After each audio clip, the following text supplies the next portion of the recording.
अगर आपका प्यार सच्चा है तो फिर आपको 26 साल का वेट करना पड़ेगा।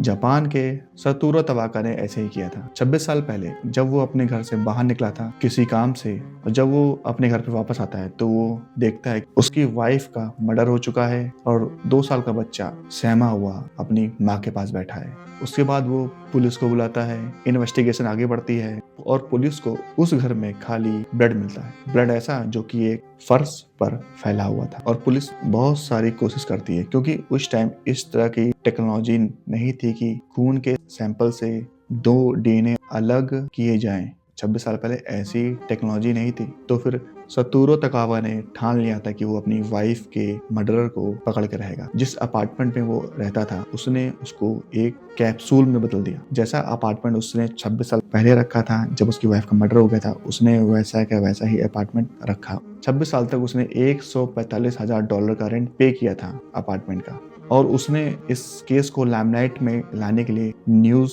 पेपर में इंटरव्यू दिए, टीवी पे इंटरव्यू दिए। जैसे जैसे केस की साल बढ़ते जा रहे थे उसको ये भी मालूम था कि जापान में एक ऐसा लॉ है जिसकी वजह से उसकी वाइफ का केस बंद हो सकता था, क्योंकि जापान में एक ऐसा लॉ है 15 साल बाद सारे केस वो क्लोज कर देते थे। बट वो हार नहीं मानता है, वो बड़े बड़े एनजीओ से कांटेक्ट करता है, उनको ज्वाइन करता है, और भी जो विक्टिम होते हैं उनके साथ मिलके वो बड़े बड़े लॉ मेकर से जाके मिलता है। तब जाके वो बड़े बड़े लॉ मेकर तक पहुंचता है और इस लॉ को कैंसिल कराता है। ऐसी बात नहीं है कि उसकी पहुंच बड़े बड़े लॉ मेकर से है तो फिर वो पुलिस वालों को कन्विंस करे कि वो उसका केस सॉल्व कर दें।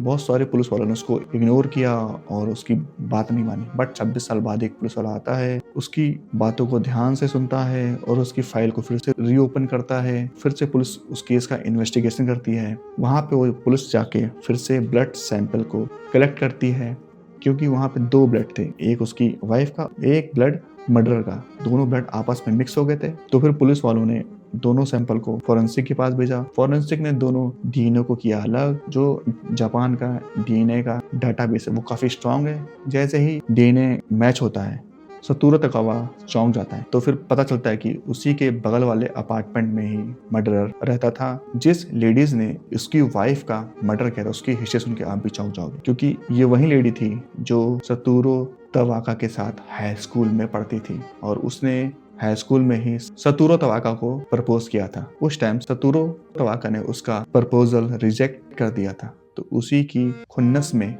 उसने उसकी वाइफ का मर्डर कर दिया। सतोरू तवाका ने अपने प्यार को इंसाफ दिलाने के लिए 26 साल का वेट किया। क्या आज के जमाने में कोई ऐसा किसी से प्यार करता है?